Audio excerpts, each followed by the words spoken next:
Before I tell you how the quietest night of my life turned into a storm I couldn't outrun, picture this. A sink full of clean knives, blade edges catching the fridge light while someone hums in the hallway like nothing is wrong. That calm? It was the camouflage.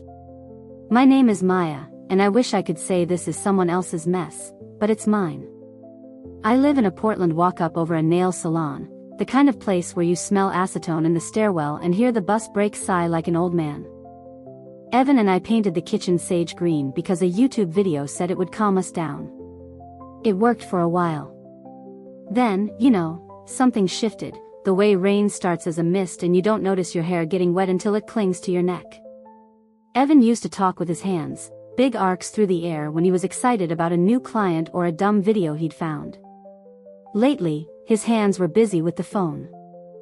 He became all thumbs and angles, dipping his face toward the screen at a weird tilt like he was trying to hide the glow. I told myself it was stress.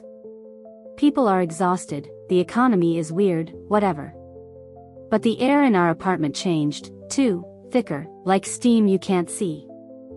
I'd wake up feeling crowded even if he was sleeping on the couch because he'd fallen asleep during the game. He started keeping a hoodie in his car and acting like it was some emergency backup wardrobe, which, come on. He kept saying he was crashing, like emotionally, and I tried to be soft because that's how I was raised. Make soup, give space, don't press. But he would talk in his sleep, just little scraps. Don't cancel. I can fix it. Sometimes a name slipped out, and it sounded like June. He doesn't know anyone named June. At least, I didn't think he did. Serena, my best friend since college, said, "You're spiraling, babe," in that careful voice people use when they don't want to set off the fire alarm. She'd sit at our kitchen island, legs tucked under her like a kid, sipping the cheap Pinot I love to hate. When Evan came home early one evening and kissed the top of my head without meeting my eyes, she watched him go to the bedroom and her jaw did this tiny clench. Not a flinch, not shock. A clench. I stored that away because my body did the same thing, jaw locked, tongue dry, shoulders up around my ears like they weren't mine. It would have been easier if he'd smashed everything or screamed. Instead, he got nicer. He started washing every dish immediately, lining the knives carefully in the rack, handles all facing the same way. He brought home candles from Target, the ones that smell like coastal grass, and I knew it was a bribe the way a smile can hide a bruise. He overcorrected so hard it made me seasick. And still, I tried to be normal. I laughed at stuff that wasn't funny. I told myself June was a month and not a person, and that the hoodie was just Portland weather daring you to trust sunshine. One night he left his phone on the counter while he ran down to get the laundry. It chimed, one chirp, innocuous, and the preview lit up. I didn't touch it. I swear I didn't. My hands were on the edge of the counter, whitening at the knuckles, and my breath snagged in my throat like a sweater on a nail. All I saw was the first line, "I can't keep doing this there." There. Not here. My scalp prickled, and I tasted metal in the back of my mouth. When he came back, I was slicing limes for no reason, pretending we needed them, pretending the knife made sense in my hand. We went to bed early and lay there like two statues. Every time he shifted, I felt the mattress tell me a story I didn't want to hear. The ceiling fan wobbled and I tracked it, like you track a fly so you don't have to think. When he finally drifted off, he murmured again, and this time I heard it clean, "June, please." I stared at the dark and told myself it could be anything, his aunt, a boss, some inside joke I'd forgotten. I built a whole world where that was true. And part of me believed it because believing hurts less than knowing. The next morning, Serena texted a selfie from our favorite coffee place, asking if I wanted a cinnamon roll. I typed, erased, typed again. My hands were trembling so hard I hit the wrong letters, and autocorrect gave me something cheerful and stupid. When she arrived, all sunshine and damp curls, she hugged me too long, like I was leaving for a trip. The hug felt like a confession she didn't say out loud. I didn't ask questions. Not yet. If you rip a seam fast, the fabric tears ugly. I wanted a clean line. So I started clocking things the way you clock time at a bad job. Receipts left in pockets, playlists that didn't sound like him, the way he flinched when I mentioned weekend plans. I told myself I would give it one more day of pretending, then I'd stop pretending for good. That night, after he announced he might stay late again, I stood in the kitchen with every light off, the city glow slipping in around the blinds, and slid my phone onto the counter. I opened a new note and typed the first sentence of what I was really going to do, the part one hadn't admitted even to myself yet, and hit save as the door clicked behind him. Saving that note felt like clicking something armed but not detonated. I didn't write anything brave, just, I'm done tiptoeing. I'll let the lie name itself. That was the plan. Don't confront. Don't beg. Make space around the truth until it runs out of places to hide. I started small the next morning. Packed his lunch like old times, lemon chicken, a cutie, a napkin with a dumb smiley face. My hand shook and the pen tore a tiny crescent. He blinked at the bag like it was a relic. Thanks, he said, eyes skittering past me. The way he hugged it to his chest, like a shield, told me enough. Serena swung by to check in, palms flat on the counter like turbulence was coming. How's your head? She asked. Fine, I lied, then floated the test. June's a liar, I said, meaning the month. Her laugh came too quick. Yeah. June's a liar. Her gaze snagged on Evan's hoodie, and without thinking she smoothed a sleeve. Heat crawled up my neck. Serena hates hoodies. Calls them sad tents. We walked to the corner store past the engagement mural heron. Maybe he's depressed, she said, kicking a pebble. People overclean. They hide. I asked, hide what? She gave a small shrug. Themselves. A beat. Or someone else. Back home, moving jeans to wash, a receipt slipped out, cash from the ATM by the late-night food carts. The amounts landed on the same nights he fell asleep during the game. My chest did that bright, tight ache, like after sprinting uphill. I tucked the paper back like it had burned me. That night he was suddenly generous, rubbing my shoulders while soup simmered. Proud of you for staying level, he murmured. His phone buzzed. He set it face down. Work? I asked. Yeah. Early meeting, it's chaotic. He doesn't say chaotic, he says wild. The wrong word sat between us like a coin you don't pick up because it might be glued to the sidewalk. I offered the coast, salt air, reset. He kissed my hair and said he'd love that, later, which can mean never. Rain check? Sure, I said, and set out 2 bowls, hands steady by force. In bed I mapped the pieces, hoodie, cash, meetings that moved like smoke, the name he murmured. Then a memory elbowed through, the DMV line years ago, Serena laughing and covering her form when I teased her grandma middle name. I saw the J, the small neat U. Maybe my brain was inventing it because it wanted a familiar villain. Or maybe love had been a magician, and I'd watched the wrong hand. I didn't sleep. Sometime before the sky went dull, I pressed my face into his hoodie by the door. Laundry soap, his cologne, and a sweet note that wasn't mine, jasmine, maybe. My hands went cold. I folded it back like I hadn't touched a thing. Morning made him chirpy. Client needs a deck, he said, already half gone. I texted Serena to come over for a movie, then deleted the title because it felt mean. She arrived with gummy bears and that careful face she wears when she wants me to take the first bite. We lasted through 2 trailers. I paused the TV. Have you ever been called a name you don't use? I asked. Like a family nickname? Her throat worked. Sure. Why? I swallowed a stone. Because he says June in his sleep. The room held its breath while a bus sighed outside. Serena's eyes went bright, then steady. Maybe it's not what you think, she said, each word placed like a coaster to keep the table clean. She forced herself to look at me, not the hallway. I unpaused the movie so the noise could work as cover. My plans settled, no questions, no scenes. I would make the lie comfortable enough to wander out on its own.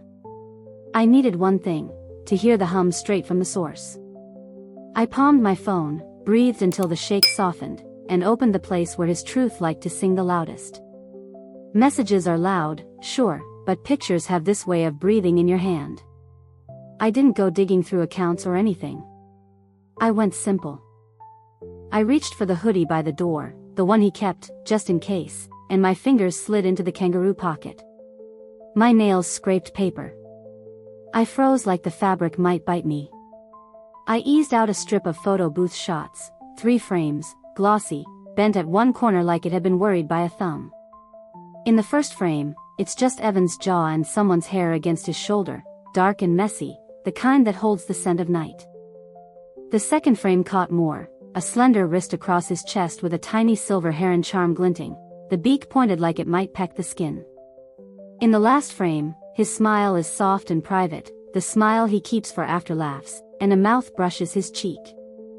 The mouth is out of focus, but the nail polish isn't, bright, bold red, the exact shade that stains cups in our sink for days. My stomach rolled like I'd swallowed lake water. For a second my brain tried to be kind. Lots of people wear red, lots of wrists are slender, lots of trinkets are birds. But my hands were slick and a little numb, and the strip made this dry, papery sound that I knew I'd remember forever. I took a picture of it with my phone, zoomed until the pixels looked like little doors, then slid the strip back exactly how I found it and smoothed the fabric like an apology. He came in whistling, kissed my temple, headed straight for the shower. I stood in the hall, heart fluttery and mean. Steam climbed the bathroom mirror and ghosted the doorway. His phone buzzed on the dresser once, then again. I didn't touch it. I watched the screen blink awake and flash 2 preview banners. The first read, "You left the hoodie." Then a second, stacked right under, "Her or me? Tonight." The contact name was just a single letter, J. My chest went tight, not shattered, more like cinched with a strap you can't cut. I stared until the screen went black. The rush in my ears faded enough for me to hear water hit tile, a happy patter that made me want to throw up. I moved to the kitchen and reached for a glass because doing something with my hands felt like survival. The cabinet knob bit my palm. I hadn't realized how hard I was gripping the counter.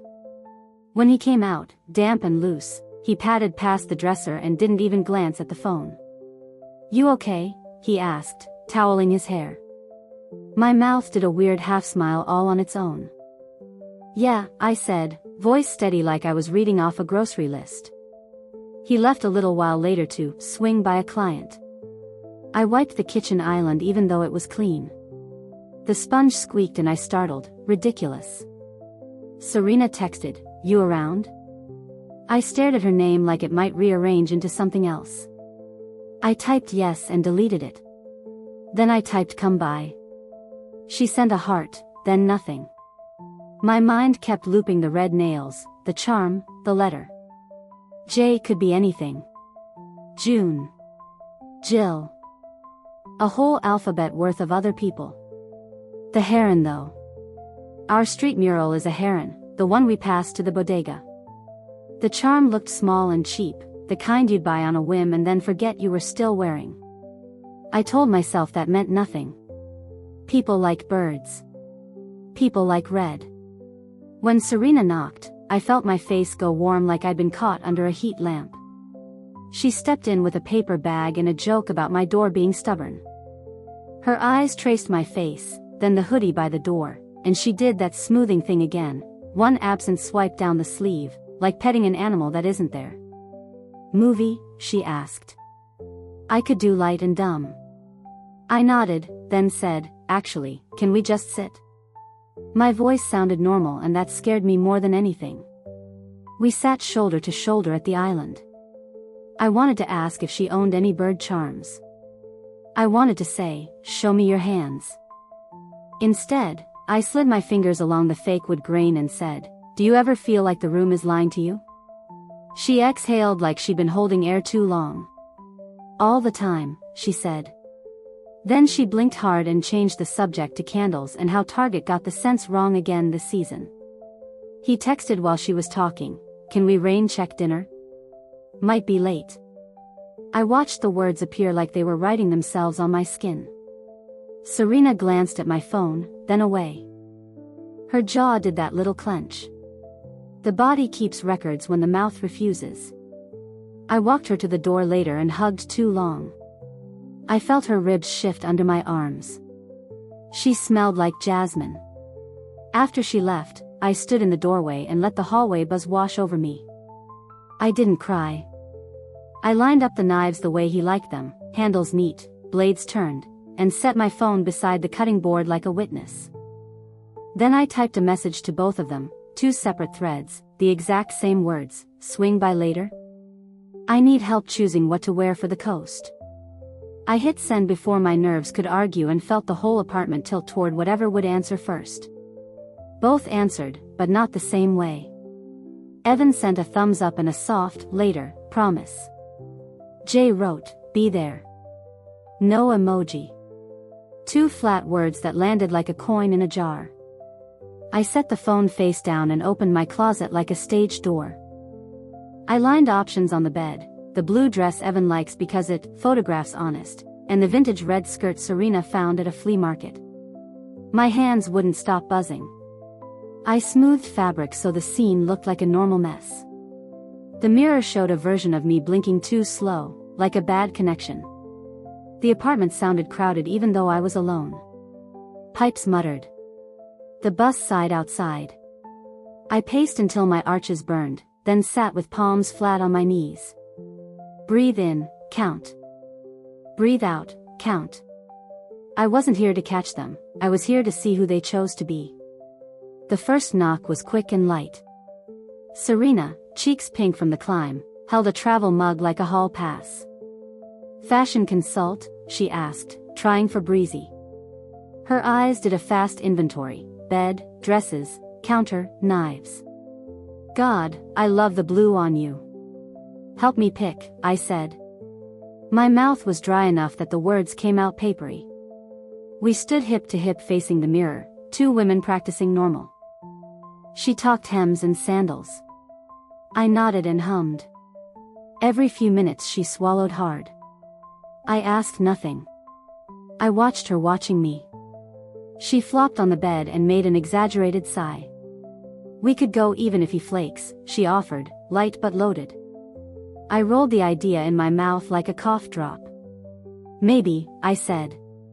"If the weather behaves." She laughed, then went quiet and looked toward the door. She didn't move. Another knock, heavier. Serena sat up too fast and pressed her lips together like she'd tasted soap. Evan stepped in with that porch-light smile. He kissed my cheek, saw Serena, and made his voice cheerful. "Hey, you." Air thinned. I gave the performance they came for. "I need a tiebreaker," I said. "Blue or red for the coast?" I held each option to my collarbone like I was on a cheesy show. Evan rubbed his jaw. "Blue," he said. Serena said red right over him, then laughed too loud. I lifted both hands, weighing imaginary scales. "Okay," I said, "so we're split." I set the blue on the chair, the red on the bed, and reached for the Target candle. The lighter clicked. My thumb slipped. Tiny sting, tiny bloom of pain. I sucked the skin and kept my face smooth. Evan leaned on the island like it belonged to him. "We still on for the coast?" he asked, casual with edges. "Depends," I said, like we were joking and not bleeding. "If you're not slammed." He nodded, eyes drifting to the knives. "I can make it work." Serena's gaze flicked there too, then to me. Her knee bounced. We made small talk that barely held. Evan invented a client who was old school Portland and hated slides. Serena teased me about sunscreen. I poured seltzer with hands that wouldn't steady. The bubbles climbed like tiny clocks. When my phone buzzed on the counter, all 3 of us glanced and pretended we hadn't. Evan reached for the blue again, pinching the shoulder like a tailor. "This one," he said, softer. "It reminds me of when we were easy." Serena shot him a look I couldn't parse and turned on a DJ voice. "Red is for joy. Red is for momentum." My chest tightened at that word. Momentum. Like a car you forgot to put in park. I set the glasses down. "Can I ask you both something?" My hands were steady now, which scared me. They nodded, almost in sync. "If you knew a storm was coming," I said, "would you hunker down or go stand in the rain and see what it wants?" Evan smiled, confused. "Babe, is this a riddle?" Serena's mouth twitched. "I'd go look," she said. "Cool," I said. I flipped my phone face up so the light found both of them. The last 2 messages stacked there like a dare. I looked at Serena first, then at Evan, letting the silence do the heavy lifting. "Blue," Evan said again, forced bright. "We should go." Serena echoed, "Red," but her voice had gone thread thin. "Then I'll bring both," I said, and felt the room tip toward whatever comes next. Red felt like a dare, so I slipped the skirt over my hips and let the fabric settle, cool and sure. Evan smiled at the mirror like he was remembering an old photograph. Serena pressed her lips into something that wasn't quite a smile and said, "You look like you already left town." The room felt tilted, like water in a glass right before it spills. "I still need to pack," I said. "Pick 3 things each that I can't forget." I handed them sticky notes and a pen because props make people honest. Evan wrote fast, charger, sunscreen, blue dress. Serena tapped the pen on the counter, then wrote, snacks, blanket, brave face. When she slid the note back, the word brave made my throat hot.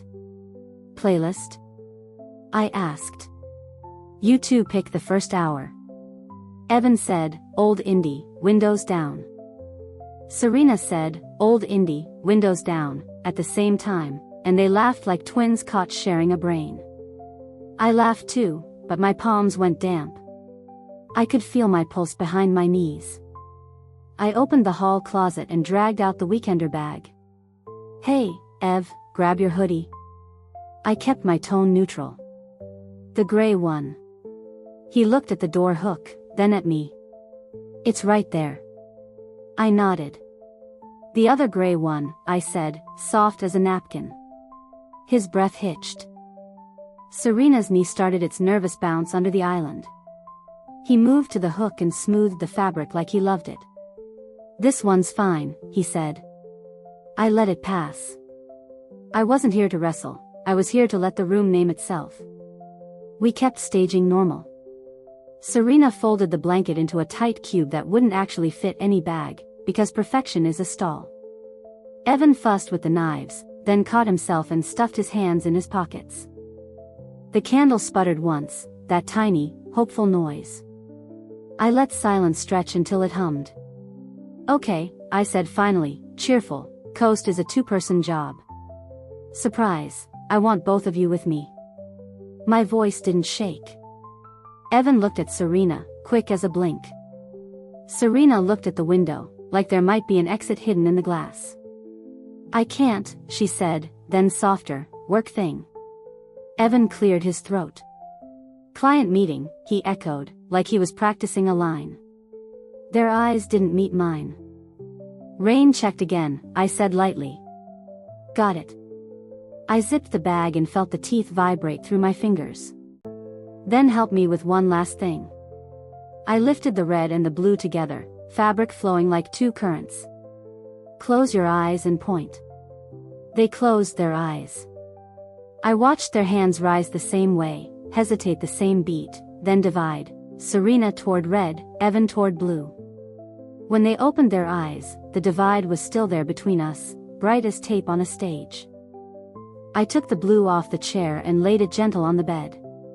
"Good to know," I said. "We all pick what we're already holding." Evan's mouth twitched. Serena swallowed so hard I heard it. "Bathroom break," I said, and walked down the short hall with my phone in my hand like a small, lit animal. In the mirror I saw a face I recognized and didn't. I typed a message that tasted like iron, coast. Tonight. Doors open. Her or me, right? Let's make it simple. I stared at the screen until it stopped feeling like a cliff and hit send. When I came back, Evan was tracing circles on the countertop with his fingertip, erasing them with his palm, then tracing again. Serena had moved to the window and was pretending to study the weather. The room smelled like jasmine, faint and unplaceable, like a promise told too close to your ear. I'll grab the car, Evan said suddenly, overbright. We can go for a quick drive, just us. Blow off the cobwebs. Serena flinched, then covered it with a shrug. Or we could walk to the bodega, she offered to me, and get snacks for the road. Great ideas, I said. Let's do both. I picked up the weekender and felt the strap bite my shoulder. Evan, keys. Serena, you and I will grab snacks. They hesitated, then moved, the choreography of people who'd been practicing different dances in the same room. Evan patted his pockets, found nothing, then checked again, slower. Serena reached for the door and missed the handle by an inch. My body was a tuning fork. The note it held wasn't pretty, but it was true. In the hall, the light buzzed. My phone pulsed in my pocket, and I followed it toward the door. I thumbed the screen. Jay, I'm outside. 2 words, no punctuation, like a breath held. I kept my face neutral and unhooked the chain. Evan was already halfway down the stairs, jangling keys like a tiny parade. Serena hovered beside me, hand on the frame, shoulders tight. The hallway light hummed and made everything look a little sick. Snacks? She asked, voice small. Yeah, I said. Let's grab chips, something sour. We stepped out. I left the door pulled but not latched, the way a friendly house sits when it's expecting company. As we passed the heron mural, Serena's fingers found her bracelet and worried a charm I'd never really seen head-on. It was a little silver bird, beak sharp, wing etched in a single line. My throat did that click it does when a pill sticks. Money okay? I asked, casual as weather. Rent's a punch this month. She laughed in a way that didn't land. I'm fine. I picked up extra deck work, she said, using the same word Evan used, the one he never used before. Chaotic drifted between us like a smell you can't place. She tucked hair behind her ear and I caught a hit of jasmine, warm and close, and my stomach turned like a door hinge that needs oil. Inside the store she reached for sour gummies and held them up to my face like a prize. The clerk asked for ID on the hard seltzer because I still pass sometimes, and she handed hers over too out of habit. The plastic flashed under the light. I saw it without trying, Serena June, the middle name she kept hidden under jokes and forms. My vision tunneled. She slid the card back fast like she'd seen me see it. We walked home slower. My fingers were numb and a little tingly, like they'd fallen asleep. On the stairwell she stopped on the landing and exhaled through her nose, a tiny hiss.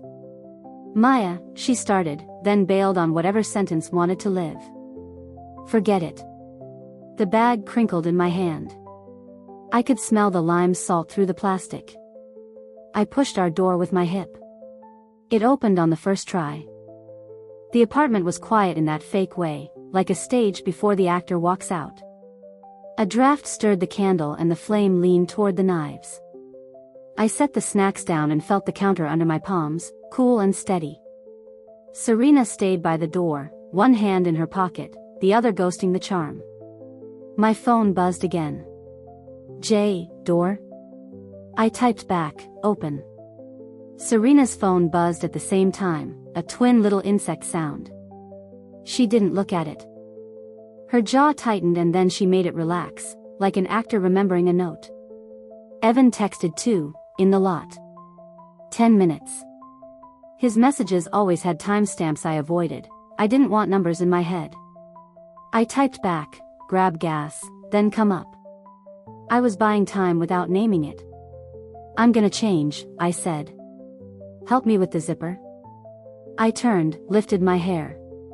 Her hands were warm on my back and I felt a tremor move through both of us.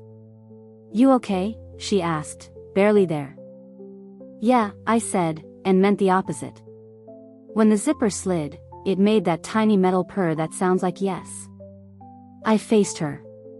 "Serena June," I said, soft like I was testing a nickname.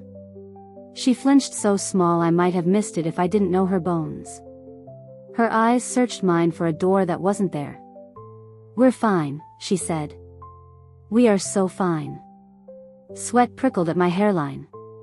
Something in me calmed the way a lake goes flat when the wind drops. Not peace, just certainty. "Okay," I said. "Good." I walked to the counter and picked up the hoodie, the one with the pocket that kept secrets. "Can you hold this for me?" I asked, and handed it to her. She hugged it without thinking, nose dipping to the fabric like it might tell her what to do next. The heron charm clicked against a button. Footsteps climbed the stairwell, unhurried. The rhythm wasn't Evan's. I could feel my pulse in the pads of my fingers, little knocking hearts. Serena looked at the door the way you watch a wave you know will hit no matter how still you stand. "Do you want me to go?" she whispered. "No," I said. "I want you right here."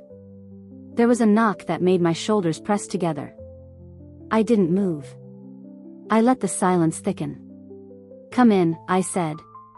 The knob turned, the door swung inches, and whoever stood there drew a breath like they were about to say my name.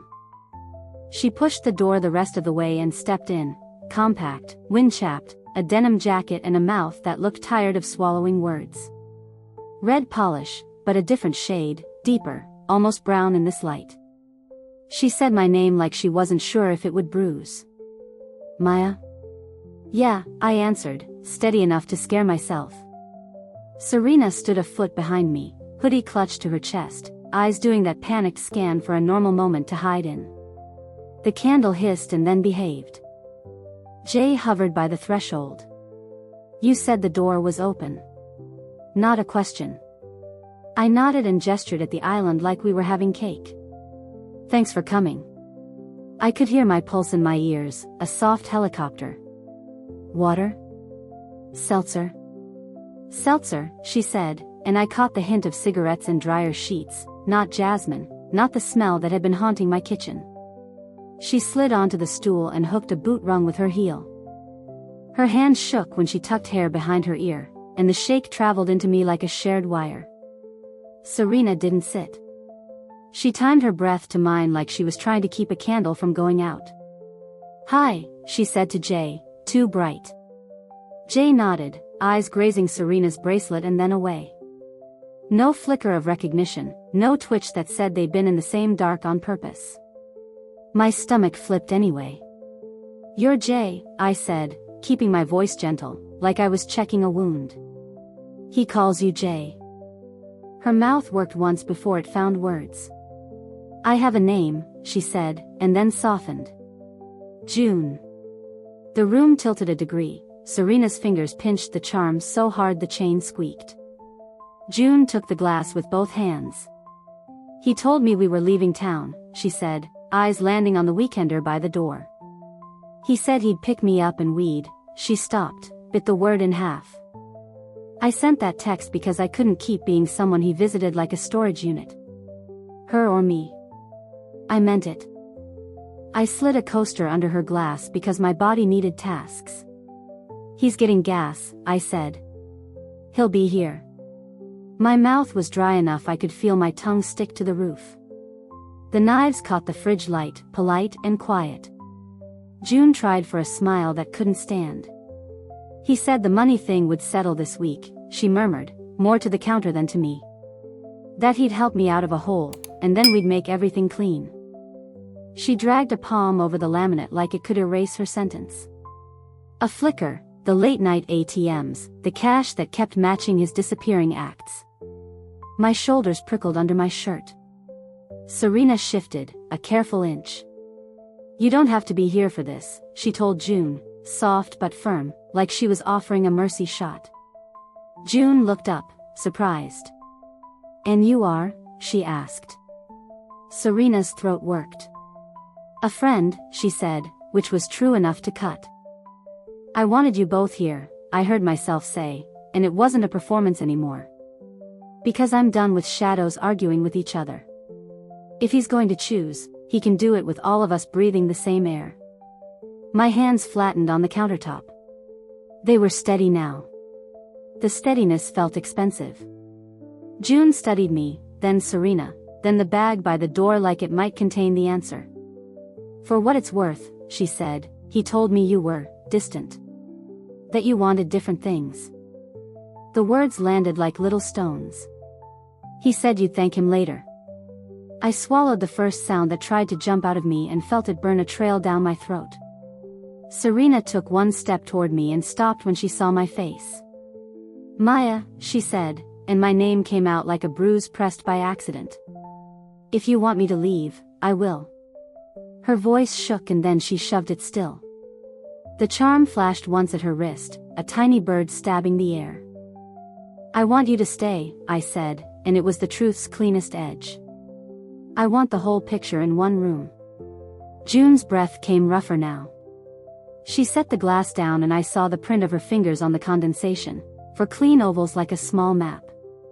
Down the hall, a neighbor's door clicked, the stairwell amplified a pair of steps, then a pause, then steps again. Evan's rhythm, almost. My knees went watery and then locked. June straightened on the stool.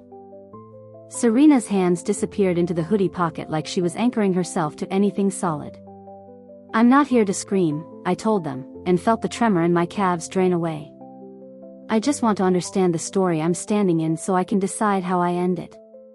June nodded, eyes bright and flat at the same time. Serena whispered, okay, like she was promising a stranger a ride. The knob turned once, slow, like the hand on it was rehearsing. I watched the door move a breath and then another. The hallway light bled in, thin and pale. Evan's shadow pushed against it, stretching wrong on our floor, and I took one long breath that filled every lonely corner in me and held it as the door began to open all the way. He stepped in like a man walking into a surprise party he didn't order, smile ready, eyes already scanning for exits. He saw June first, then Serena, then me. The smile died in thirds. Keys rattled once in his palm and went quiet. What is this? He asked, voice pitched sunny, like tone alone could fix it. It's the room, I said. All of it. Sit. I didn't raise my voice. He sat anyway, the way you sit for a doctor who hasn't opened the chart yet. June's jaw flexed, Serena's hands disappeared into the hoodie pocket like she was hiding a small bird in there. Evan tried on a laugh. Okay, weird, he said. Maya, can we talk alone? June looked at him the way you look at a door that just locked. You told me you were picking me up, she said, no frills. You told me we were done hiding.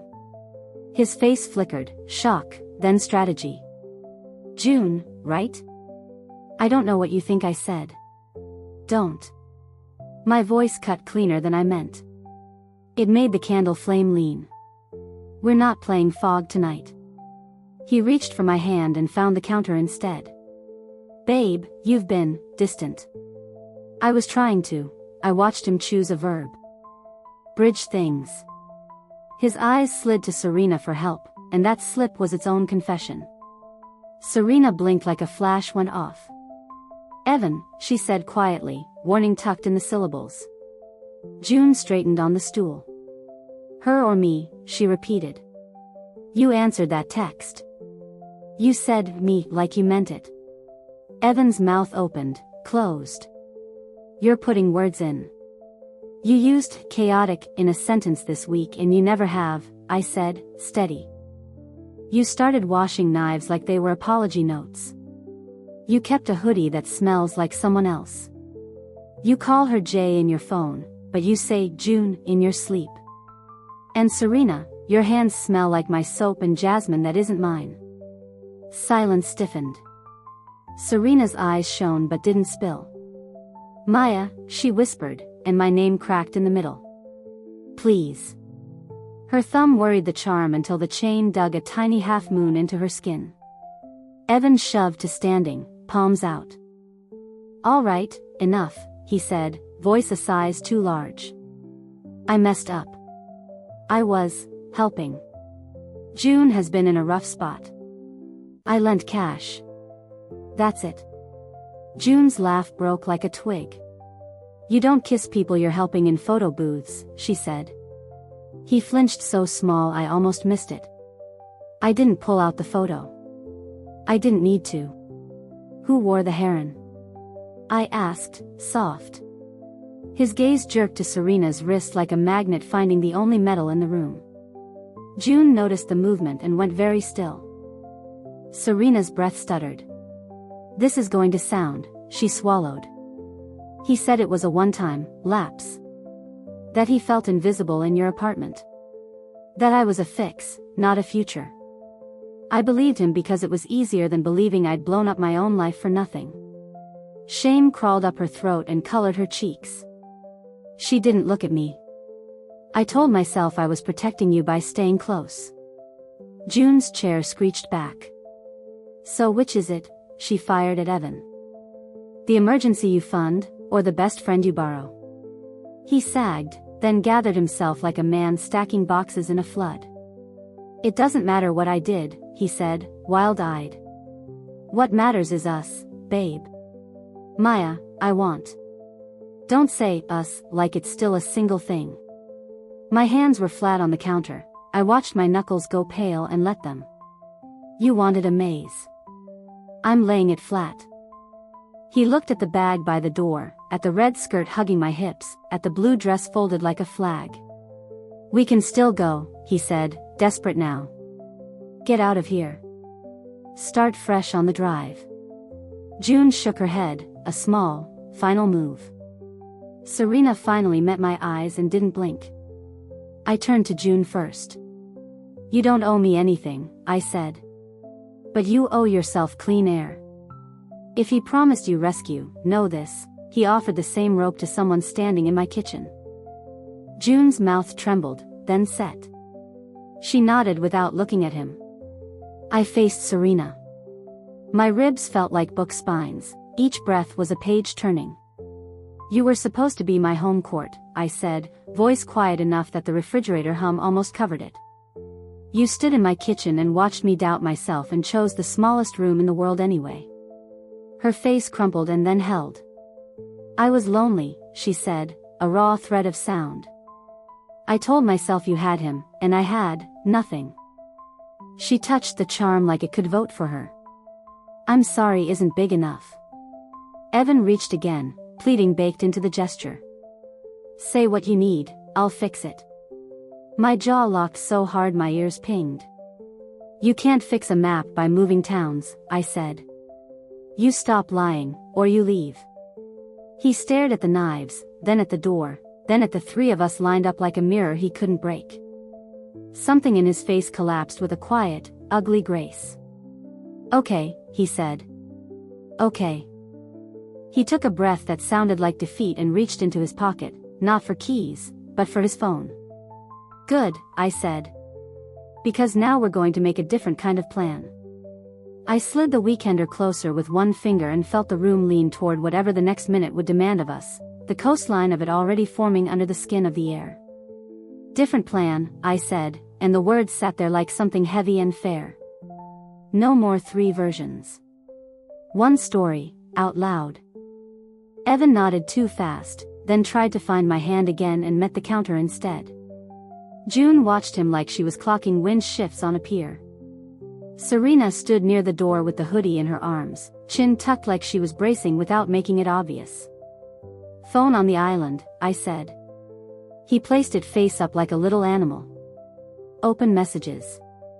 His thumb hovered, then obeyed.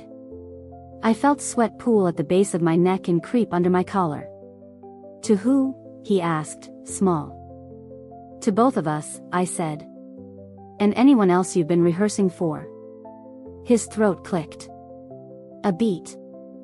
"It's not, you don't understand the calls at night, the invoices, the clinic." "Later," I said, even softer. "Not to erase it. Just, later." The word tasted like metal.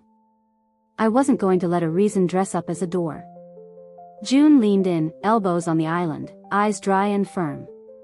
Start with me, she said. Type what you did without making it a fairy tale. He typed, I lied. I promised things I couldn't give. I watched the letters drop into place like nails. Now me, I said. He typed, I lied to you and I used your home like cover. My jaw ached from holding still. Serena's breath hiccuped. Her fingers found the bracelet and then, slow like it hurt, unlatched it. She set the heron down by the knife block. The chain left a livid crescent on her wrist. And the money, June said, quiet. Say it. He typed, I took cash out to keep another life standing. I will pay you back. His thumb hovered over send like he was waiting for a priest. Do it, I said. He pressed. Little whooshes went out into the room and didn't come back. He sagged on the stool, shoulders caving. I was trying to fix a hole, he said, voice frayed. Every time I patched it, another tore open. The calls, the red stamps. I hear you, I said, and I did, in the way you hear thunder without forgetting the lightning. But tonight is about the people in this kitchen. I slid the weekender closer. Keys. He fished them out, the ring clattering like a dare, then hesitated. I held his eyes and didn't blink. The metal touched my palm, cold enough to sting. The hoodie stays with Serena, I added. If it smells like a story, it rides with the person who wore it. Serena flinched, then hugged the fabric tighter like a penance. I'll take it, she said, voice scraped raw. June stood, finding her balance on the balls of her feet, like someone about to step onto a dock that moves. I'm leaving, I told him, feeling the word line up my spine. Not running, just leaving. June and Serena are coming with me for a while. He blinked, shocked, like he'd expected exile to pick anyone else. Please don't make me be alone tonight, he said, and the plea hit some mean, old bell in me. You already chose alone, I said, not unkind. We're just turning on the lights. He looked at the blue dress folded on the chair and flinched like color could hurt. I meant the coast, he tried. New air, clean start. June lifted her chin. You wanted a clean start without washing your hands, she said. Now you can sit with that sink. Serena moved to the counter and, hands shaking, scribbled on a sticky note, I'm sorry for every minute I watched you doubt yourself. She pressed it next to the candle and wouldn't look at me. My throat burned, my shoulders felt heavier and, weirdly, steadier. Pack what you need, I told him. When we come back, your things will be boxed. No yelling. Just logistics that tasted like consequence. He swallowed like the word stuck. I grabbed the bag. June took the snacks. Serena slid the bracelet into her pocket and winced when the dent on her wrist brushed fabric. The room felt taller, like the ceiling had finally breathed. At the door, Evan reached for my elbow and stopped himself, fingers stuttering in the air. Maya, he said, softer than I'd heard in months. I know I don't get to ask for anything, but don't tell my mom yet. Let me. The request landed and sat there, complicated. Something old moved under it, shame, maybe, or a past I didn't own. I nodded once. That's yours, I said. Do it. We stepped into the hallway. The light hummed. June's boots whispered on concrete. Serena locked the door behind us, then handed me the keys like a small ceremony. Through the thin wall I heard him sit down hard, the stool legs complain, the apartment breathe in and out without us. On the stairs, my knees went watery and then held. June bumped my shoulder like a teammate. Serena matched my pace, breath sinking to mine the way it had in a dozen less honest moments. We reached the heron mural and paused because the bird looked like it might lift. Coast? June asked. Yeah, I said. Let's see what the water wants. We turned toward the lot, city air wet and electric, and the night opened in front of us like a door we were finally going to walk through together. Rain came in sideways on the drive, the the kind that throws itself at the windshield like it wants in. June took the wheel because my hands were still shaky, and Serena rode shotgun with the hoodie balled in her lap like a sleeping thing. The highway unspooled, black ribbon, reflectors blinking like tired eyes. I watched our faces in the window when we passed under lights, 3 quick ghosts and gone. We didn't say much at first. The tires hissed, the heater blew that dusty smell cars keep. June checked mirrors like she was listening to more than traffic. Serena picked at the dent the bracelet left on her wrist until the skin went pink. My chest kept tightening and releasing, a slow tide I couldn't time. I kept catching myself swallowing air like water. At a gas station we stopped for coffee that tasted like cardboard and heat. The cashier called us ladies in a way that tried to be kind and landed clumsy. Outside, under the buzzing light, Serena pressed her back to the car and shut her eyes. I don't know how to stand in this body, she whispered. Everything's loud. June handed her the hoodie, and Serena hugged it like a shield, then remembered and lowered it, shame flushing up her throat. I wanted to touch her shoulder and I wanted to throw the hoodie into the trash can and watch it smoke. Both wants crowded in the same rib. We hit the coast while the sky was still a bruise. The ocean sounded like a big animal breathing. Salt stung my lips, wind tugged hair out of my clip. We took a cheap room with sand in the carpet and a bedspread that looked like it had opinions. June cracked the window so the room could breathe us out. Serena lined the snacks on the dresser like little offerings, then sat on the floor and tucked her feet under her like she always does when she's trying not to bolt. Okay, I said finally, and the word pulled everything tight. Revenge isn't fireworks. It's structure. My hands were moving before I knew it, laying out what we had like cards. He lives on fog. So we take that away. One story. One set of receipts. No corners. June nodded, jaw working. He's going to text, she said. He'll say he can explain. My phone buzzed like it hurt her. I turned it face down and felt the vibration in my bones anyway. Serena's eyes flicked there and back. I don't get to ask for a thing, she said, voice small, but can I help build the thing that replaces the fog? You're already doing it, I said. My voice came out steadier than my pulse. We box the apartment tomorrow. Labels that say what's actually inside, time, sleep, trust, and then whatever his is goes to the entryway. We change the locks after I sign my name off the lease. We take pictures of every box so there's no, you lost my life, speech later. I swallowed. And the money he promised you? June, we request it. Not as a hope. As a bill he already wrote with his mouth. June's eyes softened at the edges like the idea hurt less than the weight.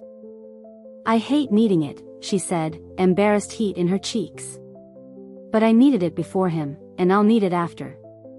She looked at me. I won't make you my safety net. I'll just take back what he used me to justify. I nodded. My palms were damp and cold at once. Serena cleared her throat. And me, she said. I'll call the friends I let this rot around. I'll tell the truth without costume. If anyone wants your side, they get your number from me. Her voice shook on your. She pressed her hands together like a prayer she didn't believe in.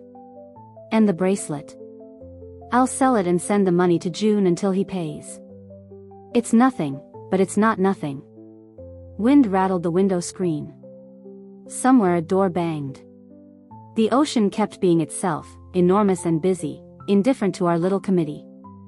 I stretched my fingers until the ache backed off. There's one more thing, I said. He used the word clinic. The syllables felt like a slippery stone. I don't know what that is yet. I don't want it to excuse anything. But when we're done, I'll hear it. Not before. June stared at the ceiling like she was reading weather up there. Serena rubbed the dent on her wrist, smaller now, not gone. We lay sideways on the bed, 3 in a row, shoes off, socks mismatched. June set a timer to keep us from talking in circles. When it chimed, we each spoke once, clean. June, I'm done being a shadow. Serena, I'm done borrowing what doesn't belong to me. Me, I'm done running cleanup for other people's messes. Saying it out loud made my throat burn and my shoulders drop. On the beach we walked until the wind stitched tears into our eyes. Serena picked up a flat stone and didn't throw it. June wrote a word in the wet sand and let the wave take it. My jaw stopped clenching for the first time in days. I could feel the inside of my cheeks again. Back in the room, I turned my phone face up. 3 messages from Evan stacked like a confession that didn't know where to land. Please come home. I can fix this. I'll tell you everything. I typed and erased twice, then sent the only sentence that felt like air: we're coming back in the morning. Be ready to pack the truth. The little delivered dot blinked and sat there, neat as a period at the end of a sentence we'd finally learned how to write. We drove back before the shops opened, the kind of gray morning that makes everything look honest. I held the coffee too tight and my knuckles went chalky. June kept both hands on the wheel. Serena watched the road like she could will it to stay straight. When the city rose up, my throat went dry the way it does before a dentist. I texted, 10 minutes. Be ready. He was. The door was propped with a shoe, the apartment smelled like toast burned and then hidden in the trash. Boxes waited in a neat column. He'd shaved. He'd put on the blue shirt I used to call his meeting armor. His smile was the shape of a bruise. Morning, he said, and the word tried to be normal and failed. Let's start, I answered. I set my bag down and felt the floor steady under my feet like a boat finally hitting dock. Serena went to the sink and turned the water on low, white noise, mercy. June stacked our labels on the island, the ones we'd written in the motel: kitchen, bedroom, bathroom, and then the truth ones: promises, apologies, excuses. We weren't here to smash. We were here to sort. Evan reached for a box like a man volunteering in the wrong place. Where do you want me? He asked. At the island, I said. With your phone. He went, obedient, and the obedience sat weird on him, like a rented coat. June stood opposite, arms folded against herself like the wind was suddenly inside. Serena hovered by the knives, then made herself move away. Read your last 3 messages to both of us, I said. He swallowed and did it, voice thinning on the parts where he'd promised different futures in the same hour. Hearing it land in one room made my scalp prickle. He couldn't look at any of us when he said the word me. And the money, June said, quieter than the faucet. Start it. He opened the app with stiff fingers and sent the first payment, cheeks flushed like heat had found him. More by Friday, he muttered. The ping hit my nerves like a tiny hammer. June nodded once, not triumphant, just breathing for the first time in days. We packed. I wrapped the mugs we never both used at the same time. Tissue crackled under my thumbs. Serena folded towels so tight the edges went hard.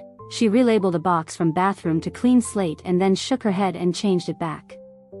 Evan stood in the bedroom doorway holding the blue dress on its hanger like it might speak. Take it, he said, and I watched the 2 words cost him something. I laid the dress flat into a box marked mine and felt something loosen behind my breastbone. He kept trying to narrate, tiny explanations that bumped into the faucet noise and dissolved. The clinic, he started once, eyes on the floor. Later, I said, and I could feel Serena's glance flick over me. She was surprised I still had that boundary. June didn't look up. She was tucking his old hoodies into a box labeled warmth, then crossing it out and writing winter. Neighbors thumped down the hall. The heron mural's shadow slid across our blinds and made lines on the knives. My hands were steady now. When we reached the junk drawer, the passports of a life you don't want to admit you lived, we made 3 piles: keep, trash, truth. Truth was parking tickets and a Polaroid of a bar bathroom where somebody had written "call me" on the wall. It was a key we couldn't place. It was a folded napkin with a smear of that same deep red polish June wore, older now, flaking at the edge. Evan's jaw flexed. I don't know how to. He stopped. He rubbed his temples like there were words stuck behind bone. Say you did it, I said. Don't build it a stage.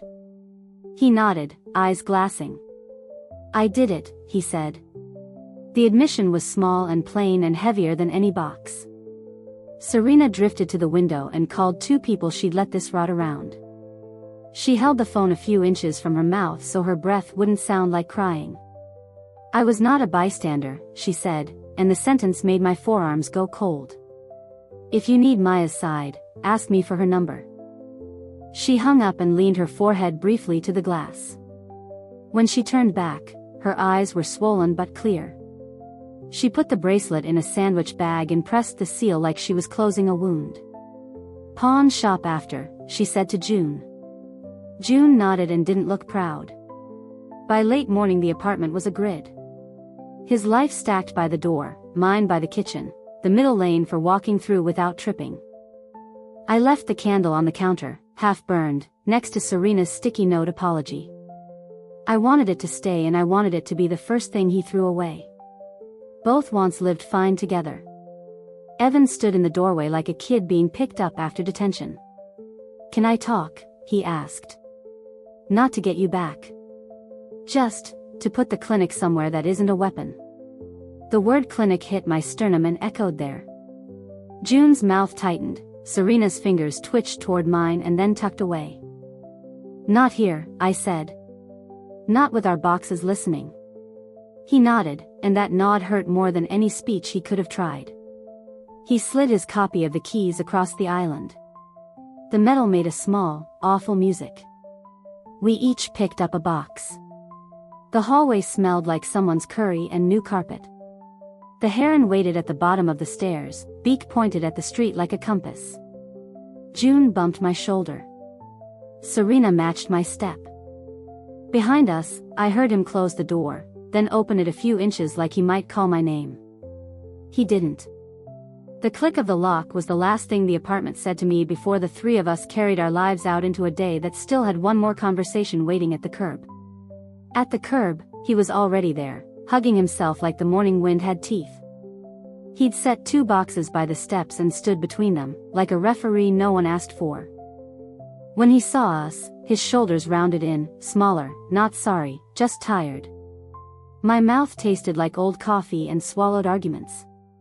June shifted the snacks to her other arm. Serena tucked hair behind her ear and winced when the bracelet dent scraped the strand. Car doors thudded around us.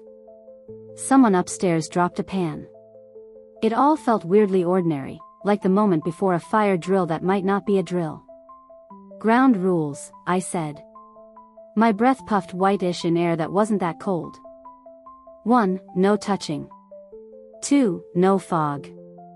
3. 1 minute each, facts only.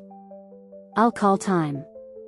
I held up my phone like a stopwatch even though my hands shook. Evan nodded like a kid who wants extra credit. His eyes were glassy in the cheap light. I'll go first, he said. No, June cut in, quiet and exact.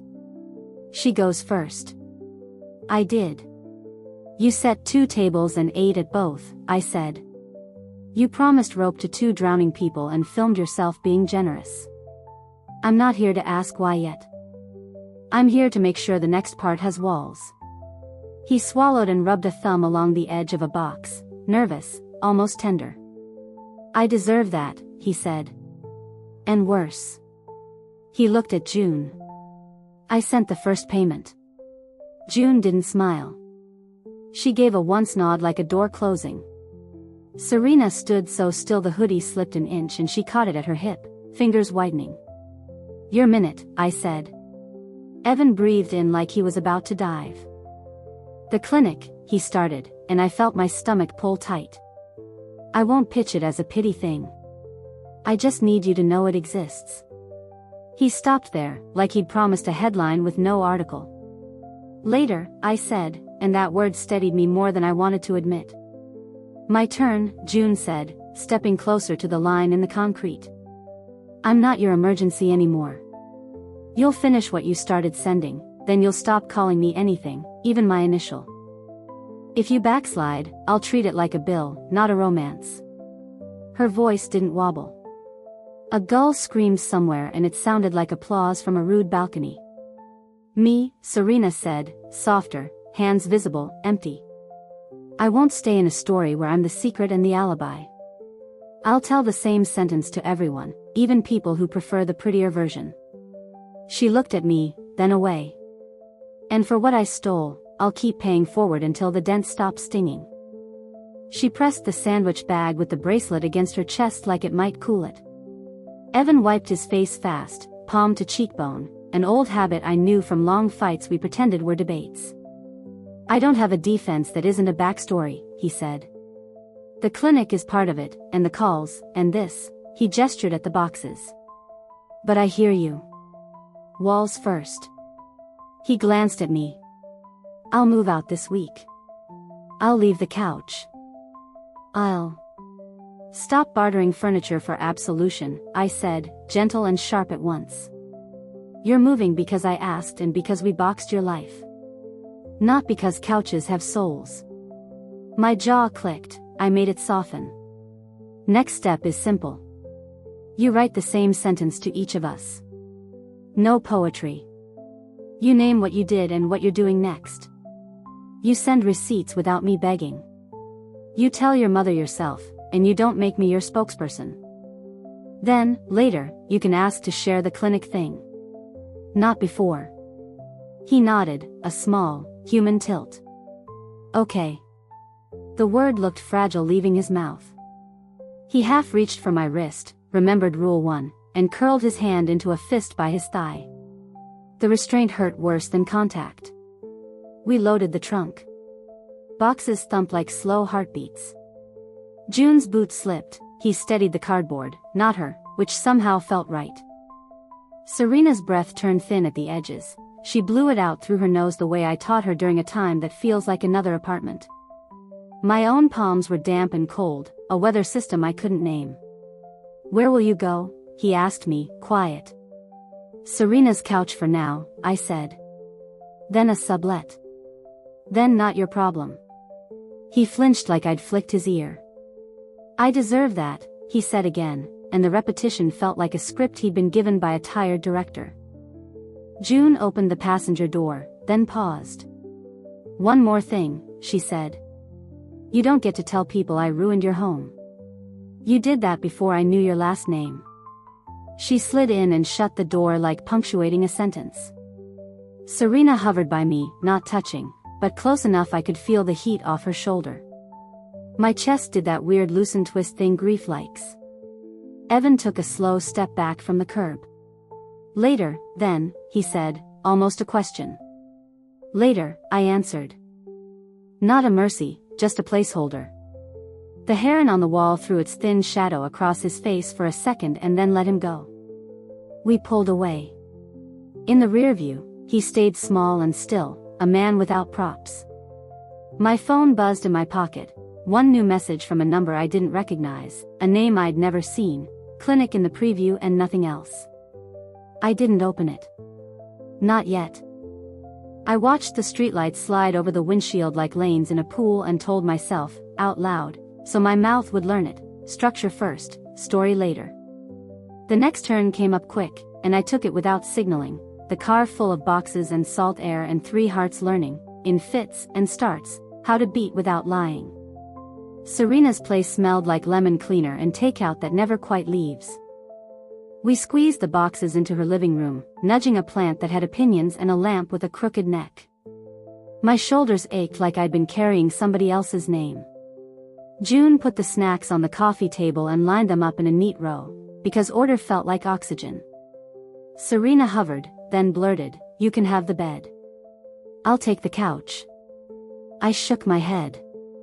We rotate. Nobody plays martyr. Saying it steadied me more than the couch cushions did. I dumped the weekender on the rug and sat cross-legged. My jeans bit my waist. The car hum was still in my bones. June slid to the floor beside me, a careful half-inch away. Serena folded down near the armrest, hugging the hoodie like it might behave if she kept it quiet. We sat there with the TV off and the window open just enough to hear traffic. A siren threaded the air and faded. My jaw finally unclenched. It didn't feel like peace, More like the moment after you set something heavy down and your hands still remember it.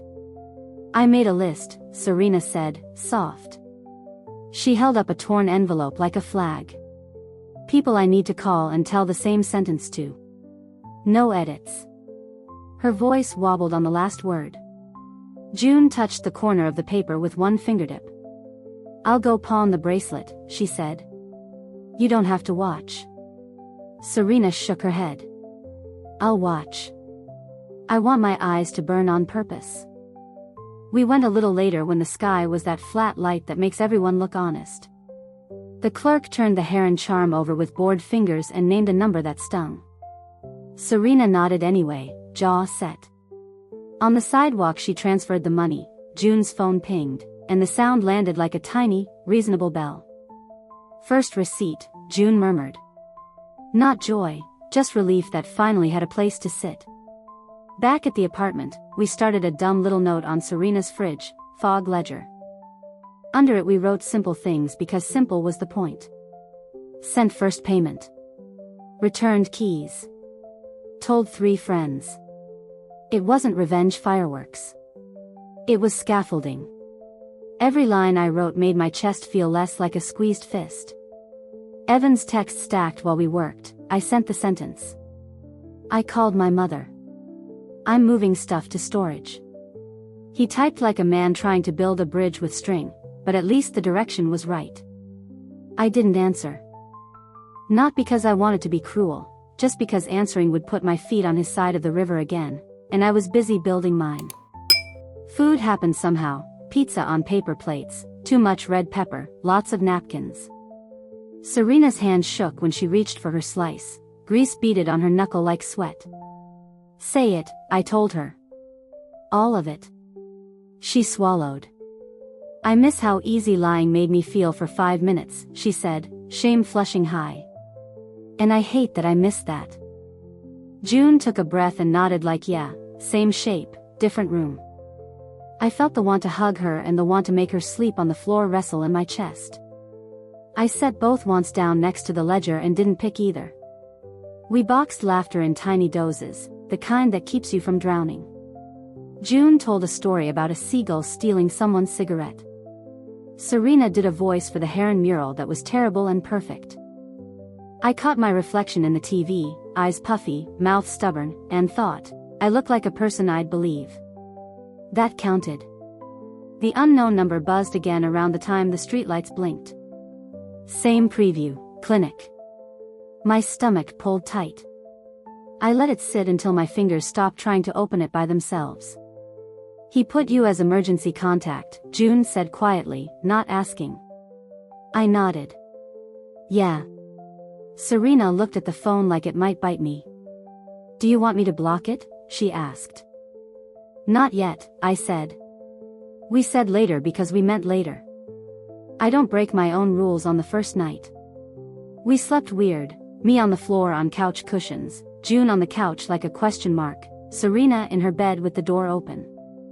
I woke up hot, then cold, then tangled in a dream where the knives kept lining themselves up and turning to look at me. When morning pushed through the blinds, my mouth tasted like pennies and toothpaste. I wrote 3 more lines on the ledger, slept here. Didn't text him back. Still breathing. It felt corny and true. We spent that day doing small things that add up, canceling a dinner reservation, moving my plants to the window, wiping a smear of jasmine off my own jacket like it was a sticker I'd forgotten to peel. June called her manager and asked for a different shift. Serena called 2 people I'd been avoiding and said my name without flinching. My spine uncurled a millimeter. By late afternoon we were out of chores. The apartment held that heavy pause before a storm decides if it wants to happen. The unknown number buzzed again. Same preview, new weight. I looked at both of them. Okay, I said, throat dry. We read it together and we don't let it rearrange our map. June nodded. Serena set her hand on the coffee table like she was grounding an appliance before plugging it in. I opened the text. The first line was all I saw. You're listed as caregiver. Please confirm for tomorrow's evaluation. My lungs forgot how for a second, then remembered. June's mouth formed a small O. Serena whispered my name like a question.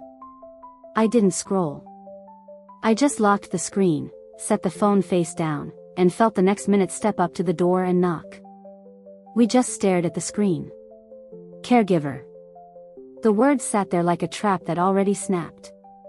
My mouth dried up so fast my tongue stuck.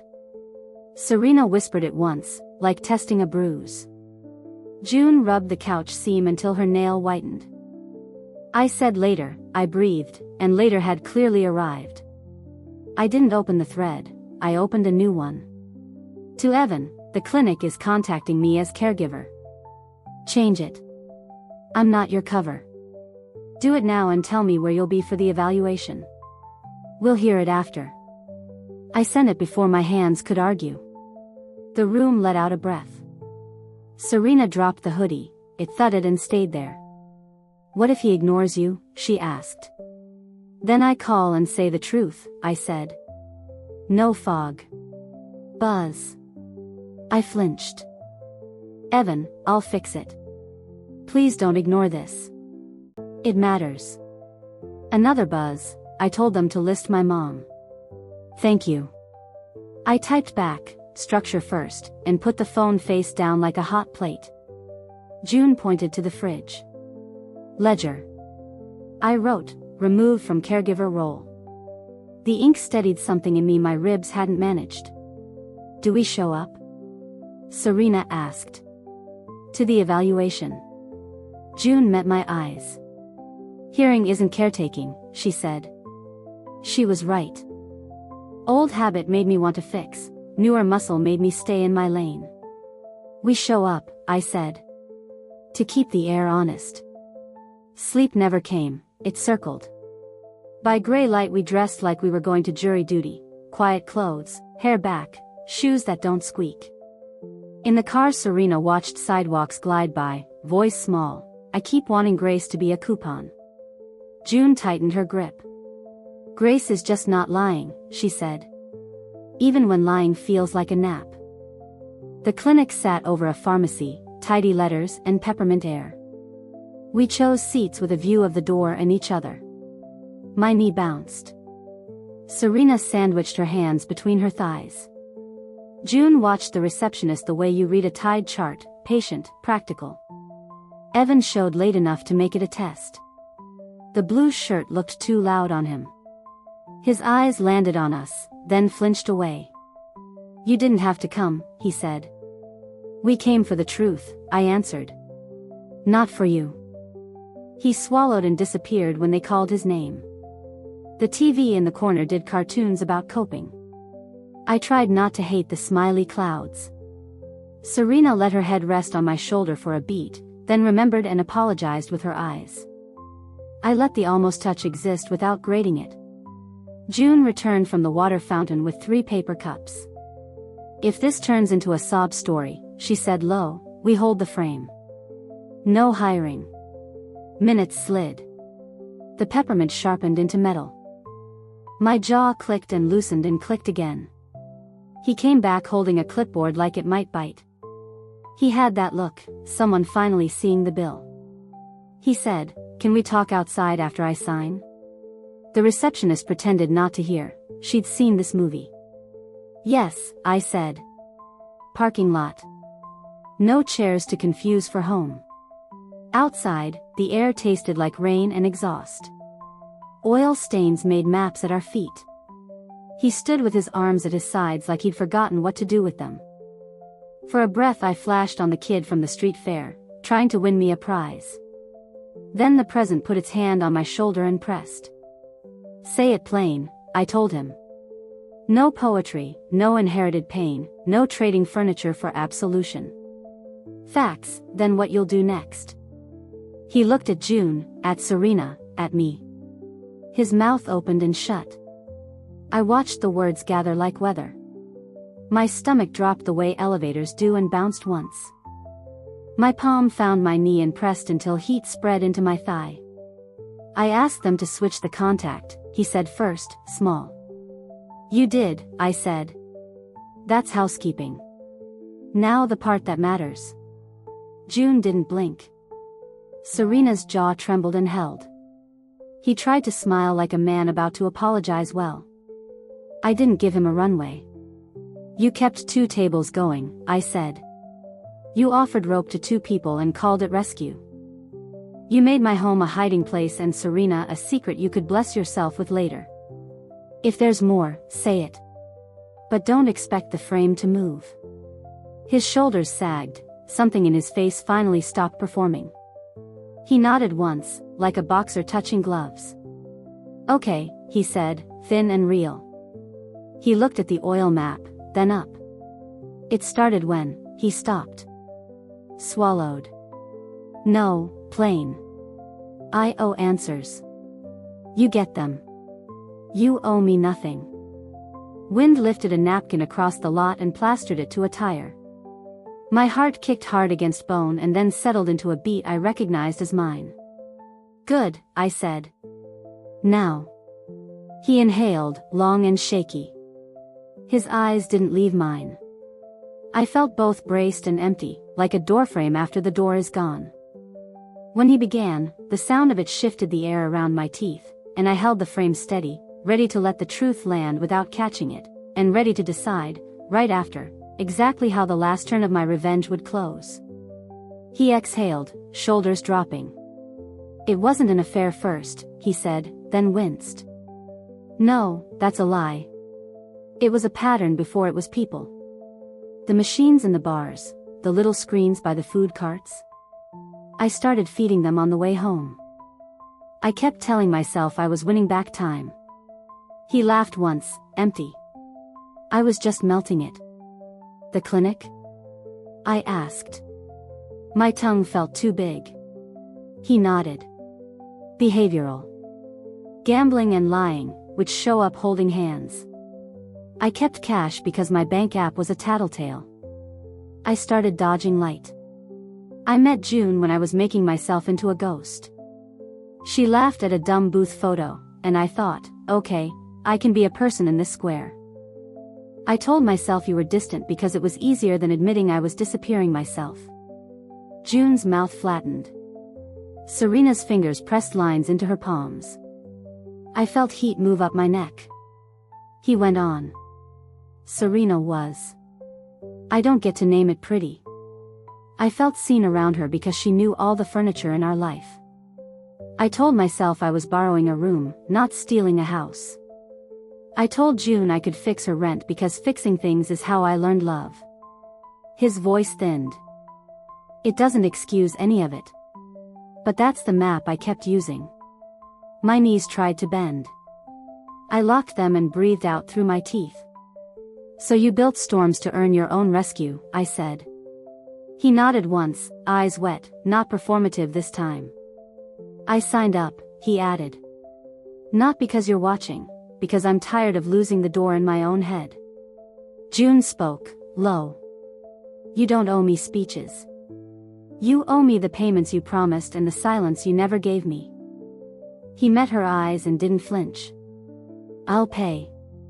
Then I'll disappear. She gave a small nod. Not forgiveness, just an end to one job. Serena cleared her throat and the sound scraped. And me, she said. I'm not a room you can borrow when the lights flicker. He swallowed. You're not, he said. I made you into a mirror because I was afraid to look at the one in our bathroom. Her mouth trembled, she held it still with a breath. I felt that old muscle want to reach for him anyway, to tuck his shirt, to make a joke, to hand him a better line. I let the want sit and did nothing with it. My hand stayed at my sides, tingling. What do you need from me? He asked finally, small as a boy. Nothing, I said, and the word was heavy and kind. You'll send receipts to June. You'll move out. You'll do your program. You won't text me news like I'm your lighthouse. If you need a witness, bring your mother. If you need a story, write it.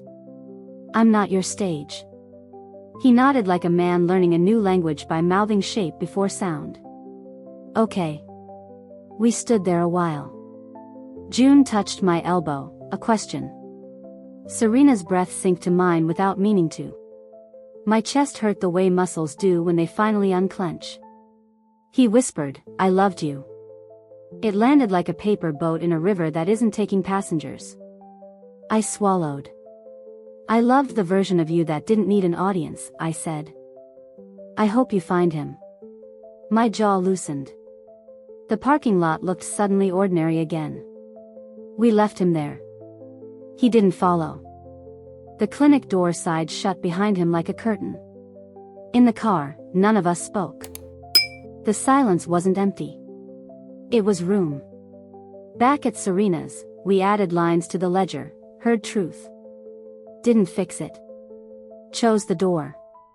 I moved the candle to her kitchen and lit it. The flame didn't feel like a trick anymore, it felt like a light you use to read your handwriting.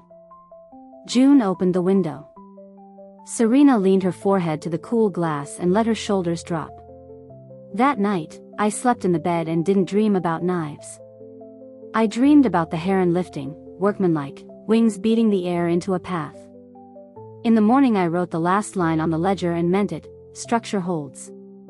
Then I took a picture of it, sent it to both of them with no caption, and turned my phone face down. The room didn't lie. The day had edges. And the river I'd been afraid to step into finally carried me forward without asking for proof.